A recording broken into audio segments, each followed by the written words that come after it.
원장님께서 좌장이 되어서 진행을 하시겠습니다. 오늘 연사로 무대에 서신 신용식 부사장님, 김경만 정책관님, 정재욱 본부장님, 김지용 부사장님, 정병주 본부장님이 패널로 참여해 주십니다. 네, 반갑습니다. 저는 오늘 소개를 받고 좌장의 역할을 하게 된 고려대학교 정보보호대학원의 권한영 교수입니다.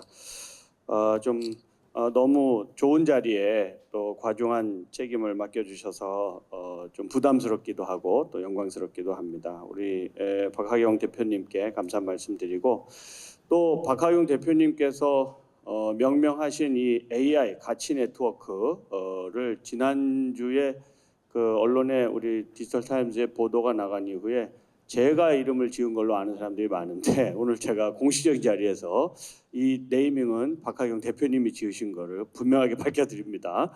그렇게 정리를 하고 오늘 그 토론의 말씀 제가 오늘 보통의 경우에 이제 종합 토론을 할 때 보면 지정 토론자로 새롭게 출연하시는 분들이 있습니다. 그러나 오늘은 출연하는 새로운 인물이 저밖에 없는 상황이고 다 발표하신 분들께서 참석하셔서 정리를 하고 계셔요. 그래서 제가 이제 비유적으로 우리 지금 현재 AI에 관한 한국 사회의 화두가 어떻게 흘러가는지에 대한 말씀을 짧게 드리고 우리 패널 선생님들께 아주 가혹한 숙제를 내드리려고 합니다. 먼저 숙제를 내드리려고 하는 것은 현재 각자 분야에서 상당히 좋은 역할을 하고 좋은 사례를 갖고 있고 또 연구도 하고 정책도 발표하고 실제 사업도 하시는 분들이세요.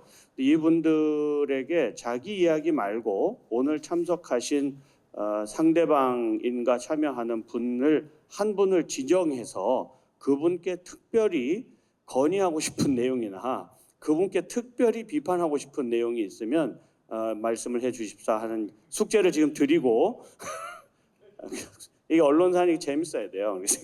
학술 토론회하고는 전혀 다르게. 그래서 이게 가치 네트워크를 우리나라 내부에서도 만들고 글로벌리도 하려면 상대방이 하는 AI를 내가 어떻게 도울 건지 그리고 내가 해야 될 AI를 상대방에게 어떤 도움을 요구해야 될지를 분명히 하는 게 중요한데 다 각자 자기 것만 열심히 하고 있고 자기만 잘한다고 말하는 상태에 우리가 와 있어요. 그래서 그 문제를 오늘 한번 정리해 보겠다는 취지로 설명을 드리고 그럼 이제 준비가 다 이제 지금부터 하셔야 돼요. 마음에 결심을 하시고 그렇게 그 누구한테 나는 질문하겠다 아니면 뭐 정부한테 하겠다 뭐 대통령님께 하겠다 뭐 아니면 언론사에 부탁드린다 이런 것도 괜찮은데 가능한 오늘 나와서 직접 책임 있게 답변하실 수 있는 분께 지목하여 질문을 해 주시기를 부탁드립니다.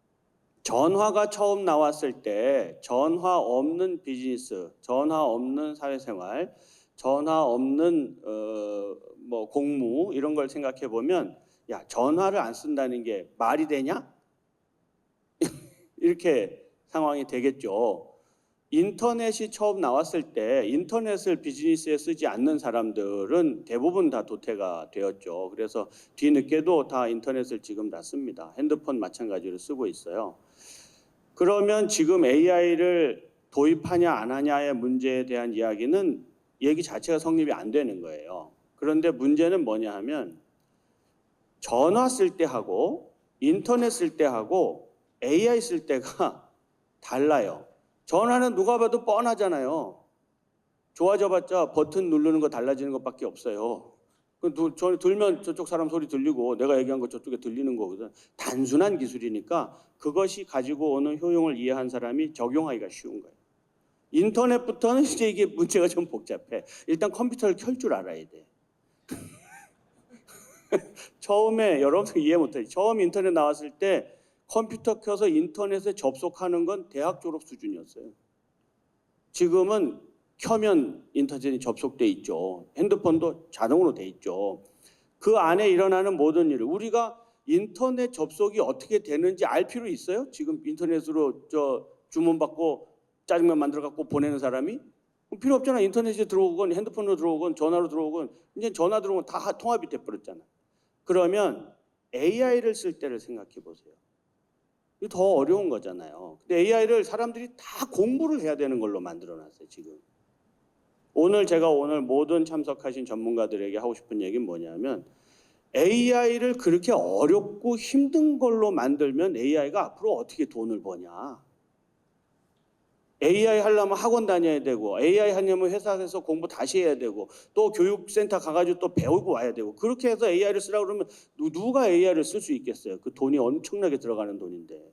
두 번째는 AI가 막 복잡하잖아요. 그러니까 AI에다가 AI가 뭔지 모르고 AI를 막 쓰니까 뭐냐면 어떤 건 AI 안 써도 되는데 AI를 써요. 아까 제가 농담으로 드렸지만 데이터 분석하고 학습하는 게 10,000건 정도 되는 건 사람 쓰는 게 쌉니다. 사람 쓰는 게 싸요. 우리 지금 일할 사람 많고 3,000건도 데이터를 보내가지고 하는데 그 지가 직접 열어보지 왜 그걸 뭘 기계를 시켜. 그러니까 그런 식의 이야기들에 대해서 AI를 적정한 단계에 적정한 일에 써서 정말 제대로 된 성과가 나오는가 하는 문제를 살펴야 돼요. ROI가 안 나오는 AI가 우리나라에 너무 많아요. 그냥 자동화 프로그램 쓰거나 다른 거 원래 있던 거 좀 쓰던가 아니면 조금 합리적으로 생각만 해도 될 거를 굳이 AI한테 물어보는 거 있어요. 사람이 봐도 뻔한 결과가 나오는 거를 굳이 AI 시키고 AI를 썼다고 얘기하는 사람도 있다고. 그런 사람들은 다 이제 보내고 진짜 AI를 얘기해야 돼요. 그래서 우리가 가치 네트워크를 하는 겁니다. 실제로 AI가 뭐 좀 거짓말하면 어때? 똑똑한 내가 보고 거짓말하는 거 안 쓰면 되지.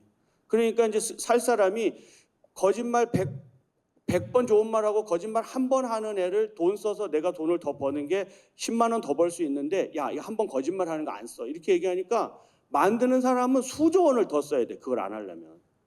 그러니까 그런 식으로 운영하면 안 된다. 불필요한데 전기도 없는데 계속 GPU 돌려가지고 나라 힘들게 하는 것도 하면 안 돼. 그래서 꼭 필요한 때에 필요한 거 써야 된다는 얘기를 하고 싶어서 제가 7번째 기조 강연자처럼 지금 한 5분 말씀드렸어요. 자, 이제 숙제를 이제 검사해야죠. 그래서 오늘 순서로 나와 있는 순서대로 하겠습니다. 초청 강연하신 한재준 마스터님은 가셨고 갔다고 일부러 딱 얘기하는 거예요 지금. 예, 그리고 신용식 부사장님부터 시작하시죠. 뭐 저희 두 축, 그러니까 디지털 플랫폼 정부 디플 정도 있고 행안부 쪽에서 드라이브 하시는 방식도 있고, 그러니까 최근에 이제 말 그대로 디지털 플랫폼 정부 AI 기반에 그걸 어떻게 구축할 거냐에 대한, 그러니까 구축 방식에 대한 논의들과 그다음에 그게 이제 과제화 방향으로 이렇게 가고 있는 걸로 저도 이해하고 있거든요. 근데 이제 그게 결국에 클라우드 기반의 AI 플랫폼이 올라가고 LLM이 올라가고 그 위에 이제 여러 가지 다양한 서비스를 위한 어플리케이션들이 이렇게 올라가는 모양새가 될 텐데, 그 지금 현재 발표되어 있는 그러니까 구축의 방향이나 이런 것들을 보면 좀 잘 이해가 안 되는 부분들도, 그러니까 민간 사업자 입장에서는 좀 있는 것 같습니다. 그래서 그거를 추진하는 어떤 사업의 방식을 어떻게 조금 더 뭐 잡고 계신지, 지금 뭐 예를 들자면 뭐 정부 예산을 투입해서 뭐 사업 발주 형태가 되는 건지 아니면 PPP 방식이 되는 건지, 그리고 또 한다면 어느 서비스 영역부터 어떤 식으로 해나갈, 예를 들어서 민원24에 뭐 저 누구나 쓸 수 있는 챗봇부터 시작을 한다거나, 이런 그 말 그대로 제너럴 어떤 BA, 이것도 GA라고 할 수 있겠네요. 정부의 AI 에이전트 뭐 이런 형태로 뭔가 단계적인 로드맵을 좀 해서 뭐가 가장 많이 국민들이 보편적으로 쓰실 건지, 그러면 그거부터 시작하실 건지, 아니면 어떤 예를 들어 행안부면 행안부, 뭐 예를 들어서 뭐 산업부면 산업부, 국토부면 국토부, 이런 식의 어떤 섹터 뭐 저희로 따지면은 도메인을 나누셔서 뭐 생각을 하시는지, 그런 쪽에 대한 큰 그림을 좀 한번 말씀 주시면 감사하겠습니다. 그 앞쪽에 질문 영역을 제가 못 들었는데, 공공 영역에서 AI 도입 이 말씀이시면 제가 과기정통부 시각으로 말씀을 드리면 안타깝고 우울하다고 말씀을 드려야 되고요. 다른 부처 하시는 걸 이렇게 막 이렇게 공개적으로 어떻다고 말씀드리기 참 주저되는 부분들이 많습니다. 근데 이제 아까 제가 클라우드라는 말씀을 많이 드렸지 않습니까? 그 인공지능의 핵심은, 심장은 클라우드라고 이야기하는 점은, 궁극적인 지향점은 저는 이래야 된다고 생각하는 게, 공공에 가지고 있는 데이터라든지 민간이 가지고 있는 데이터가 민간 클라우드에서 자유롭게 움직이는데요.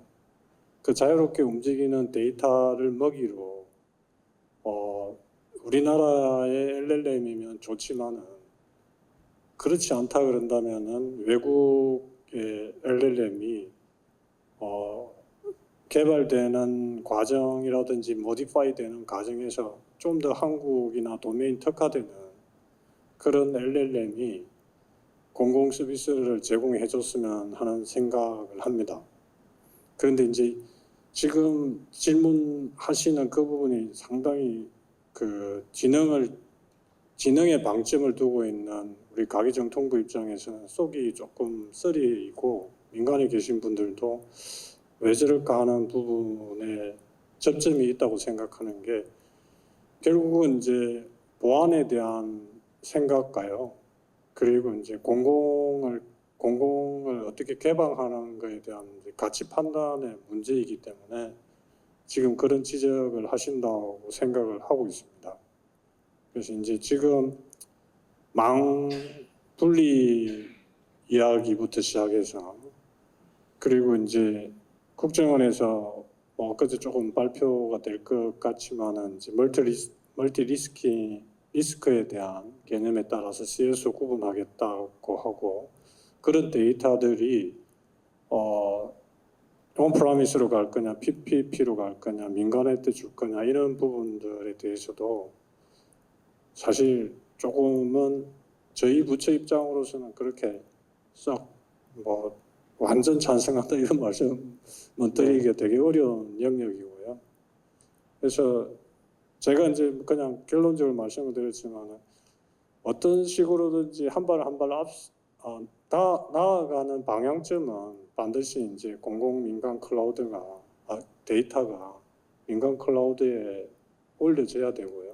그게 이제 프라이빗 클라우드 영역에서 안심존이 되든 안 그러면 저희가 가지고 있는 안심구역 간의 네트워킹을 통해 가지고 그게 그냥 클라우드 한쪽만으로 다 몰아주면서 폐쇄 구간에서 인공지능을 올리든지 그런 방향이었으면 합니다.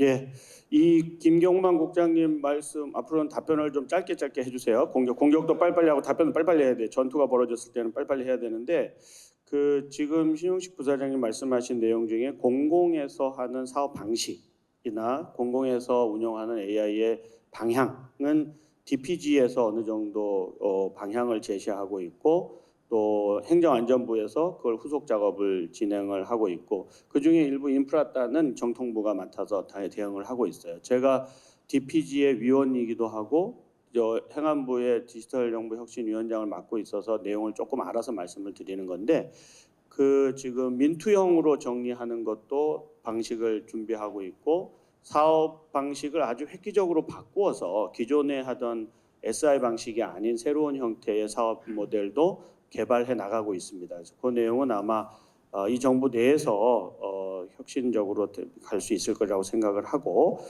제가 담당자가 아니기 때문에 더 깊이 말씀드리는 건 정답이 아닌 것 같습니다. 우리 김경만 국장님께서 이제 공격하실 시간입니다. 예.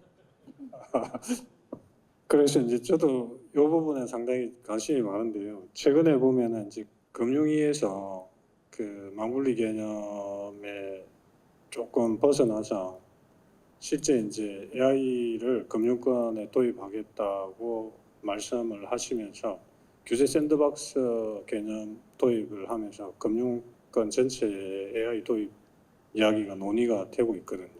근데 이것도 보면은 사실 기존의 망분리 개념하고 약간 틀을 깨는 그러니까 공공기관이 아니라 이제 민간 영역에서 새롭게 인공지능을 제대로 도입해보자는 취지로 알고 있는데 그 부분에 관련해서 제가 정재욱 그 하나금융 지주본부장님께 한번 여쭤보고 싶은 게요.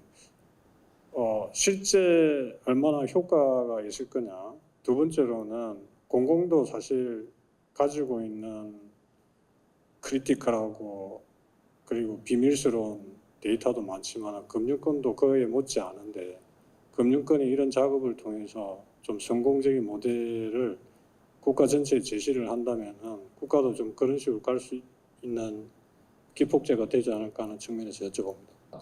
아까 앞서 제가 발표했던 여러 가지 금융에 있어서의 고객의 페인 포인트를 해결할 만한 유스 케이스들을 갖고 오고 그거를 이제 샌드박스에 넣으면 이제 해소해 주겠다라고 하는 건데 이렇습니다. 그러니까 어떻게 보면 여태까지 금융이라는 게 그 룰을 지키는 역할 안에서, 그러니까 선 안에서 했었던 거기 때문에 뭐 이런 표현은 저희가 좀 죄송스럽지만 우물 안에서 상상력을 가지지 못했었던 거였고요. 이제 우물 밖으로 한번 내다보고 뭔가 새로운 걸 해볼 수 있다라는 과도기적 측면입니다. 그래서 지금 이제 저희가 해보려고 했었던 여러 가지 이제 고민들이 있었던 거는 하나는 이제 뭐 특정 회사 제품을 말씀드려서 그렇지만 뭐 코파일럿이라든지 이런 제품들을 클라우드향으로 넣고 직원들이 윗분들 이제 저 같은 사람들 저희 직원들이 뭐 써주려고 그러면 일일이 제가 시켜야 되는데 제가 그냥 여기서 하고 제가 오늘 같은 경우 PPT 작업하는 거 파워포인트에다가 제가 바로 코파일럿 시키면 만들어 주거든요.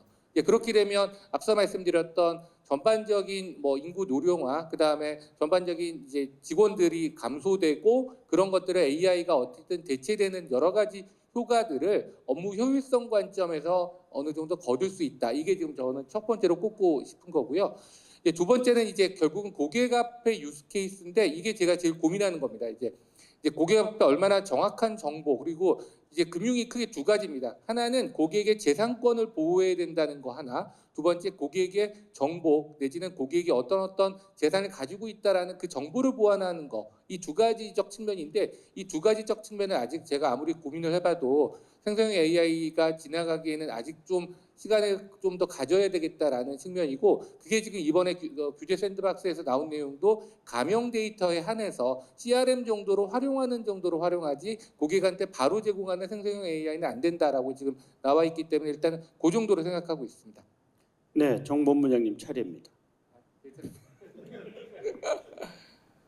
저는 오늘 이제 같이 네트워크 왔는데요. 그래도 온 김에 이제 저기 뭐라도 좀 얻어 가셨으면 하는 분이 해서 제가 우리 AI가 에이전트잖아요. 우리 부사장님께 이제 제가 앞서 말씀드렸던 발표 자료에서 생성형 AI를 도입하기 위한 네 가지 고민이 하나는 환각, 두 번째는 비용적 측면, 세 번째는 기술에 대한 의존성, 네 번째는 이제 보안 이렇게 얘기했는데 뭐 나머지 이런 것들은 말씀하신 대로 보안이나 기술이나 이런 것들은 할 수 있는데 얼마나 적은 비용으로 어떤 업무에 적용해서 제안서를 한번 주실 수 있는지를 제가 한번 도움을 드리는 차원에서 꼭 하나금융이라 생각하지 말고 비즈니스하러 온 거 지금? 비즈니스하러? 비즈니스 한번 좋아요. 해보시라고 예, 좋아요. 말씀드리겠습니다. 저한테 주시는 건가요?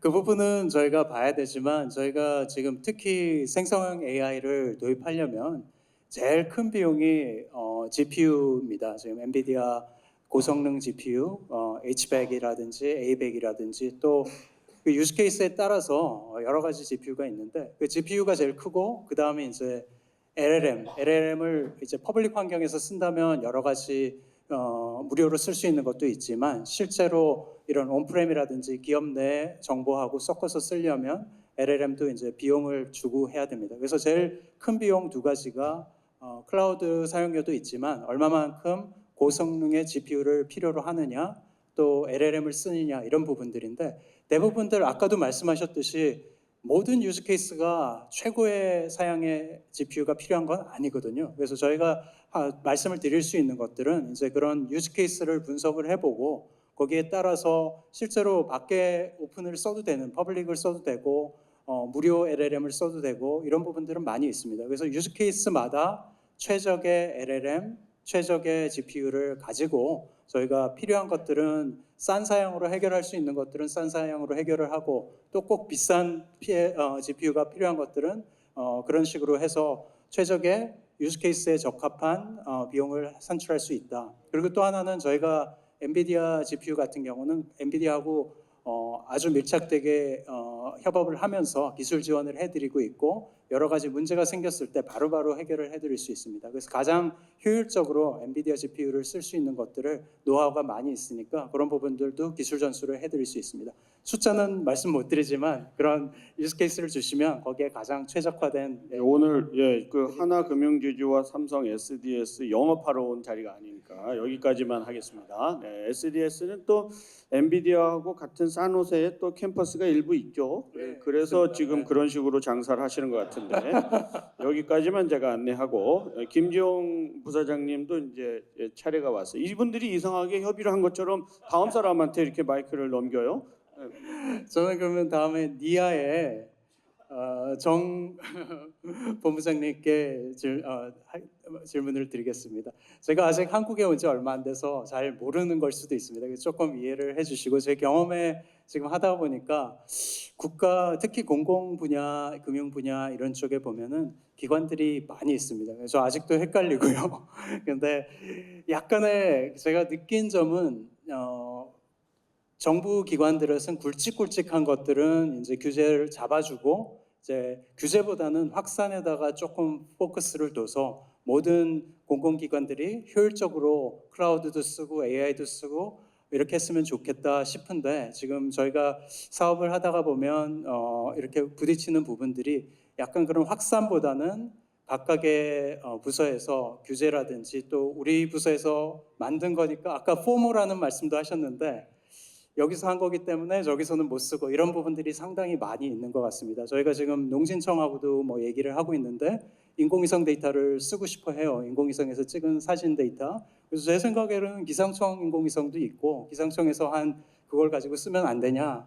또 여러 군에는 못 쓰겠지만 여러 보면 인공위성 데이터를 지금 인공위성을 가지고 있는 데도 있고 인공위성 데이터도 있는 데도 있는데 공유를 안 해주고 또 그걸 하기 위해서 자체적으로 다시 인공위성을 만들어서 발사를 해야 된다 뭐 이런 얘기들이 나오더라고요. 그래서 그게 어디서 해결을 해야 되는지 모르겠지만 조금 국가 차원에서는 컨트롤 타워로 굵직굵직한 것만 규제 잡아 주시고 서로 공공기관들이 공유를 할 수 있고 데이터도 공유를 할 수 있고 인프라도 공유를 할 수 있는 그런 쪽으로 방향을 잡아 주셨으면 좋겠다라는 건의를 드립니다.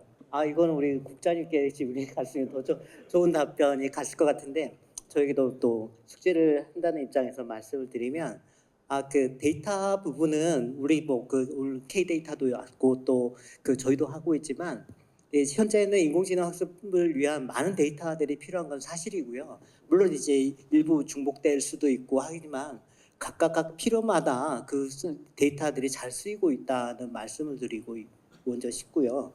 그리고 저희도 아까 제가 그 AI를 실제 도입을 해가지고 조합한 이제 사례로 말씀드릴 때 그 홍수 부분의 데이터 부분을 말씀드릴게요.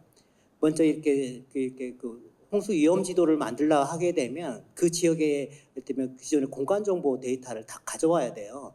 근데 지금 이게 규제에 막혀가지고 못 쓰고 있습니다. 왜냐하면 현재 우리 정부가 이 공간 정보 데이터 부분을 고정밀로 촬영을 하고 있지만 이게 여러 가지 보안상의 이슈로 인해서 정밀도를 오히려 다운그레이드 해가지고 이렇게 발표를 하거든요. 그리고 인터넷상에 보더라도 실제 구글에서 제공되어 있는 정보보다 우리나라의 여러 가지 플랫폼 제공하게 되면 이게 확대하다 보면 해상도가 깨져가지고 이게 뭔지 건물인지 이게 축사인지 알 수 없는 그런 상황들이 많이 벌어지고 있습니다. 그래서 이번에 저희가 할 때 저희는 트윈 시스템 구축을 할 때 가능한 한 국토지리정보원에서 구축한 데이터를 저희가 다 가져온다. 그리고 저희가 구축한 데이터들은 다시 국토부에 다 넘겨서 이 데이터들이 재활용하게끔 하겠다는 얘기들을 좀 많이 했었고요. 근데 실제 이렇게 부처 간의 여러 가지 칸막이 부분은 현실적으로 없다고는 말씀 못 드릴 것 같아요. 지금 이제 인공위성들을 이제 각 부처 특정 목적에 따라서 이렇게 쏘고 있고 거기에는 정말 많은 데이터와 영상, 사진 자료들이 있는데 이게 특정 목적으로 만들다 보니까 그 목적을 벗어나면 못 쓰는 경우들이 종종 있습니다. 그래서 이 부분에 대한 것들은 이제 점차 이렇게 누군가가 이렇게 강력한 리더십과 거버넌스 체계를 만들어서 그걸 좀 해결해 나가야 이렇게 이중적인 투자가 이루어지지 않을까 하는 생각을 저희도 갖고 있고 이런 부분들을 저희가 계속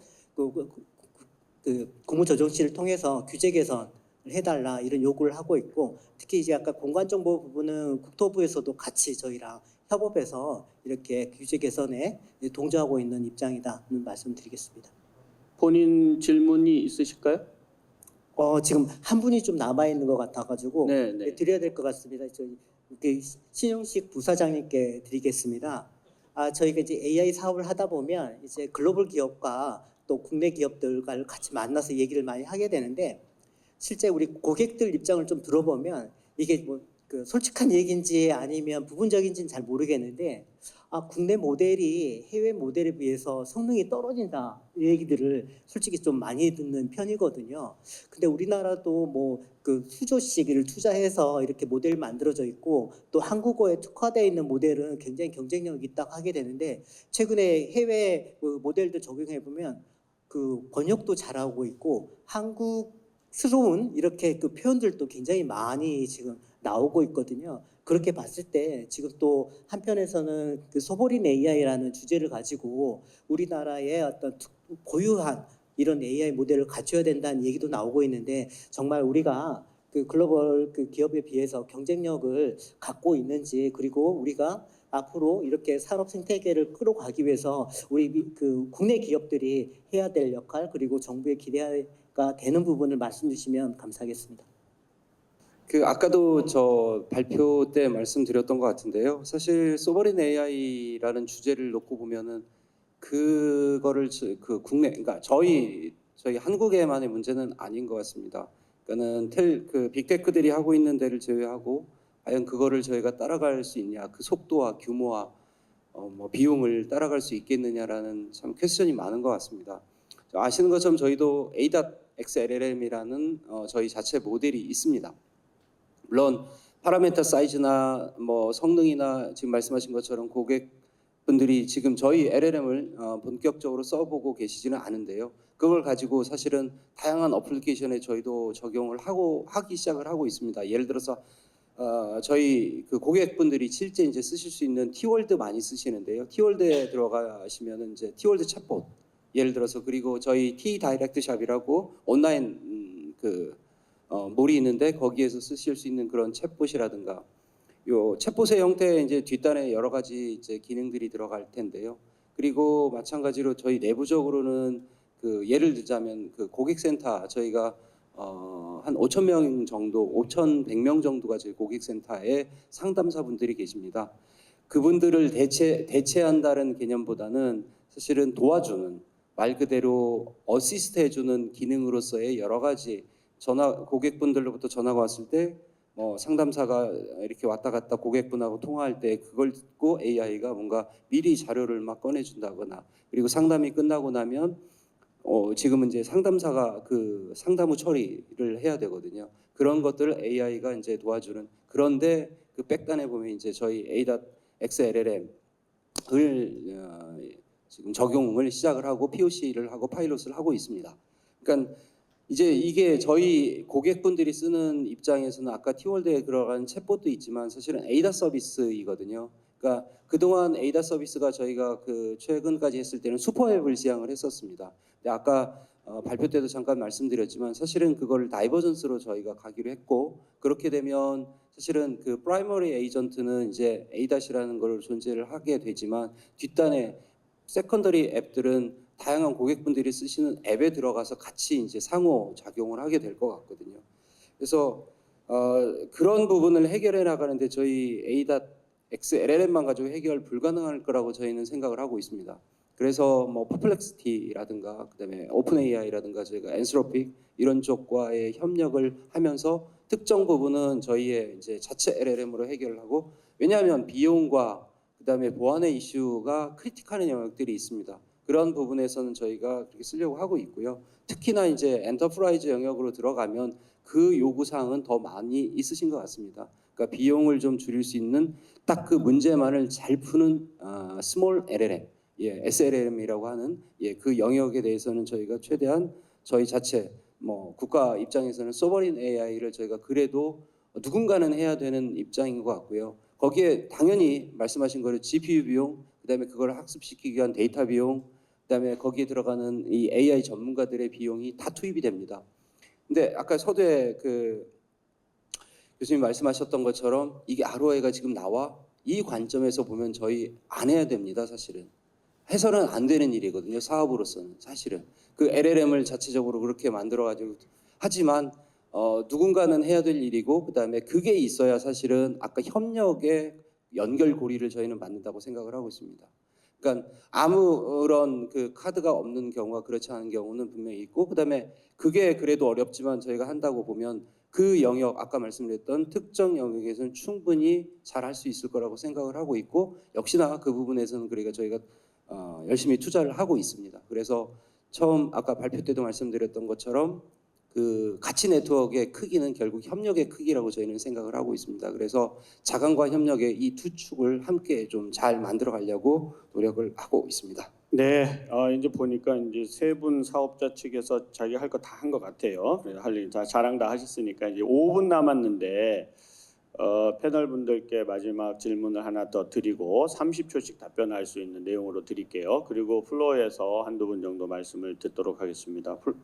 패널들한테 드릴 숙제는 지금 이야기들을 쭉 해왔지만 AI를 AI 솔루션 아니면 LLM 같은 모델 뭐가 됐든지 그런 것에 초점을 두는 시대가, 그 경쟁은 그 경쟁대로 가는 거고, 현실에서 오늘 말씀 쭉 하셨지만 제일 괴로운 문제는 결국 데이터의 문제예요. 데이터를 여하히 학습할 만큼 충분한 양을 확보할 수 있는가, 아니면 우리가 필요할 때에 필요한 데이터를 적시에 공급받을 수 있는가 하는 문제가 제일 중요한 이슈고, 우리나라에서 데이터는 굉장히 다양한 형태의 중복 투자가 되어 있는 부분들이 많아요. 그리고 표준화가 안 돼 있고 학습을 시킬 때마다 다른 형태가 돼 있어서 가져와 가지고 새로 정리해 가지고 해야 되는 문제들이 있어서 데이터 품질의 문제가 있다고 해요.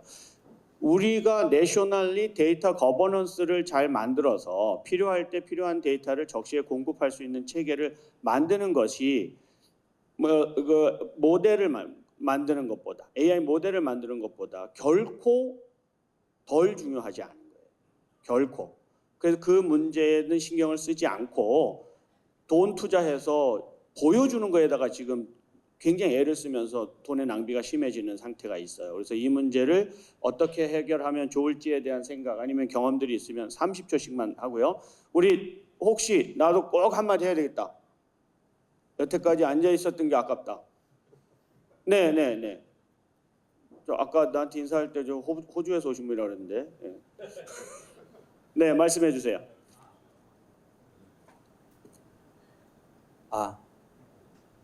AI 하면은 그 subjective decision. 본인 소개 좀 해주시죠. 네. 안녕하세요. 그 호주 웨스트팩 은행의 데이터 본부장으로 있는 김규식이라 합니다. 그 발표 내용 잘 들었습니다. 그 한 가지 여쭤보고 싶은 거는 AI 하면은 decision making이 들어가고, 그게 generative AI가 됐든 그냥 전통적인 AI가 됐든 굉장히 주관적인 decision을 making을 합니다.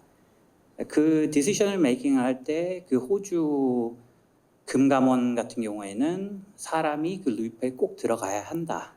그래서 컨퍼메이션이 꼭 필요하다. 이렇게 지침을 받고 그런 형태로 디자인을 하는데, 한국에서는 그런 쪽에서는 어떤 규제가 있으며, 규제가 만약에 없다면 그 현장에서는 그걸 어떻게 컨트롤을 하는지, 또한 커스터머 입장에서 봤을 때 커스터머가 직접적으로 제너레이티브 AI하고 상대를 했을 때 그건 어떻게 컨트롤, 그 리스크는 어떻게 컨트롤하는지에 대한 짤막한 대답을 들었으면 합니다. 네, 호주의 제일 큰 은행 중에 하나래요. 웨스트백이라고 하는 은행에 지금 CDO 하시는 분, AI 담당하시는 분인데 어떻게 우연히 여기 이렇게 우리 디타에서 돈도 안 썼는데 돈도 안 쓰니까 자기가 좋은 거 배우러 오신 거예요. 요거는 정재욱 본부장님이 답변해 주시고, 그리고 순서대로 그 아까 질문 드린 것에 대한 답변을 짧게 한마디씩, 중첩되지 않고, 중첩되면 안 하셔도 됩니다. 그렇게 해서 40분 되면 마무리하겠습니다. 본부장님. 네, 그 결국은 아까 말씀하신 GenAI를 학습하는 관점에서 주관적인 사람이 판단이 들어와서 디시전 메이킹을 도와줘야 된다라는 얘기로 제가 이해를 했고요. 일단 관련해서 그거에 대한 명확한 규제나 이런 내용은 현재는 없는 상황이고요. 그러니까 지금 저희가 제약적으로 지금 생성형 AI를 학습을 못합니다. 그러니까 프롬프트 엔지니어링 수준으로 내부적으로 벡터 DB를 만들어 가지고 그거를 이제 RAG 형태로 하고 있는 정도로서 지금 하고 있는 거고, 말씀하신 그거에 대한 학습에 대한 결과로서 하기에는 앞서 말씀드린 대로 데이터가 넘어가고 데이터에 대한 부분이 아직은 그런 부분에 있어서의 제약 조건들이 있었기 때문에 못했다는 거고요. 그럼 지금은 어떻게 활용하고 있느냐? 흔히 이제 금융권에서 뭐 한국은 챗봇이라는 형태로 해서 룰 베이스로 먼저 만들어 놓고 거기에 있는 질문이 왔을 때 거기에 맞춰져 있는 형태로 지금 현재 운영하고 있습니다. 이제 그거를 이제 GenAI로 바꾸려는 과정들이 저희가 지금 계속 고민하고 스터디하는 과정이고요. 그게 아까 말씀드렸던 할루시네이션을 어쨌든 줄이는 차원에서 주관적인 판단이나 학습이 들어가야 되는데 그러기에는 제가 오늘도 이제 고민하면서 느꼈던 게 조직 내에 SLM을 만들지 않은 이상은 불가능하겠다라는 생각이 들고요. 그 시점에는 말씀하신 대로 그 학습을 하는 부분에 있어서는 그 여러 가지 전문가들이 들어가서 그 주관적인 판단을 해서 그 모델을 고도화해야 되지 않겠나라는 생각이 듭니다. 네, 김지용 부사장님. 예, 데이터 어떻게 하냐. 제가 여기 오기 전에 아마존 AWS에서 비슷한 일을 좀 했었었는데요. 데이터 엑스체인지라고. 미국의 사례를 들면은 일단은 가버먼트에서는 정부에서는 데이터 분류 체계를 만드는 게 중요하고 또 공유를 했을 때 공유하는 사람들한테 뭔가 인센티브를 주는 게 중요하다. 그래서 공짜로 데이터를 줄 수도 있지만 어느 정도 활용이 되면 그걸 가지고 데이터로 사업을 할 수 있게끔 그게 공공기관이 됐던 민간이 됐던 그런 장을 마련해 주는 게 중요하다고 생각합니다. 네, 신용식 부사장님. 예, 뭐 말씀하신 거하고 저도 비슷한 생각이고요. 특히나 이제 저희도 아까 말씀드린 학습하는데 데이터 확보하고 그다음에 전처리하고 데이터 거버넌스 상당한 비용이 들어가고 시간도 걸립니다. 사실 그 문제가 저희 모델을 업그레이드하는 데 있어서 굉장히 큰 숙제 중에 하나이고요. 그러다 보니 아까 말씀드렸듯이 특정 영역으로 들어가는 도메인 스페시픽한 영역에서의 제조, 그럼 그 공장들이 들고 있는 데이터들을 학습할 수 있는 그래서 체계와 그릇을 만들어 놓고 그들과 협업을 하면서 거기에 필요한 데이터들을 이제 거기에 붙고 다시 프리 트레이닝 필요하다면 그 단계부터 학습을 해나가는 형태로 저희는 데이터 확보 문제는 일단 그런 쪽에서는 그렇게 풀어가려고 생각을 하고 있습니다. 정병주 본부장님. 네. 그 정부나 이렇게 공공기관이 해야 될 역할들은 이렇게 그 AI를 잘 활성화할 수 있도록 표준을 만들어주거나 가이드라인을 주고 그리고 이 촉진할 수 있던 제도 개선해 주는 게 주 역할이라고 생각을 합니다. 그래서 필요하다면 뭐 모델을 만들거나 학습용 데이터를 만들거나 이런 부분에 민간이 잘할 수 있다면 민간이 생태계를 갖추고 그에 대한 역할을 충분히 할 수 있도록 정부가 서포트하는 게 현재 필요하다 생각을 하겠습니다. 네, 김경만 국장님. 예, 그 정부는 데이터가 GPU 자원만큼 정말 중요하다고 생각을 하는데요. 뭐 실제 담당 국장으로서 이것도 좀 가슴 아픈 일들이 많습니다. 근데 저희가 지금 생각하고 있는 건 원인도라는 개념을 가지고 공공 민간 원천 학습 데이터 전체를 한번 조망해 줄 수 있는 그런 걸 하고 싶습니다. 그러면은 대한민국의 주요 데이터들이 어디에 분포하고 그걸 교환할 때 어떤 표준을 쓸 것이며 그런 표준에 근거해서 교환을 할 때 저희가 이제 뭐 데이터 바우처라는 게 있기 때문에 거래 촉진을 위한 지원책 이런 것들을 좀 고민하고 있습니다. 네. 네, 마무리하겠습니다. AI 시대 가치 네트워크를 잘 만들려면 AI 기술에도 집중해야 되지만 무엇보다 더 중요한 것은 데이터 거버넌스를 잘 정립하는 일입니다. 우리나라의 국가 데이터 거버넌스가 어떻게 정립되어 있는지 반성하고 제대로 만들어야 되고 그걸 먼저 운영하기 위해서는 공공부문의 데이터 거버넌스를 확립해야 됩니다. 데이터를 중심으로 분류하지 않고 시스템이나 서비스로 분류해서는 지금 우리가 얘기하는 등급제 문제나 또는 칸막이를 해소하는 문제는 불가능합니다. 말씀 주신 것처럼 데이터 거버넌스의 핵심은 국가 전체의 데이터 분류 체계를 갖추는 일, 그리고 정부에서 그걸 먼저 하는 일인데 오늘 박 대표님 나와 계시니까 기왕에 우리가 디지털타임즈에서 AI 가치 네트워크를 국가를 향해서 이야기한다면 이런 데이터 갈등 조정이나 데이터의 기본적인 거버넌스를 정립하기 위한 조정위원회를 대통령이나 국가 중심적으로 국가위원회급에서 정리해서 우리나라의 AI의 미래의 기틀을 짜는 일이 데이터로부터 출발하는 그렇게 돼서 실질적인 효과를 발현하는 형태로 나아가는 것을 주창할 것을 건의를 드리고 오늘 그 토론의 시간을 마무리하고자 합니다. 긴 시간 동안 참여해 주시고 적극적으로 의견 개진해 주시고 좋은 발표, 토론해 주신 분들 감사드리고 디지털타임스의 좋은 포럼을 만들어 주신 것에 대해서 감사의 말씀드립니다. 감사합니다.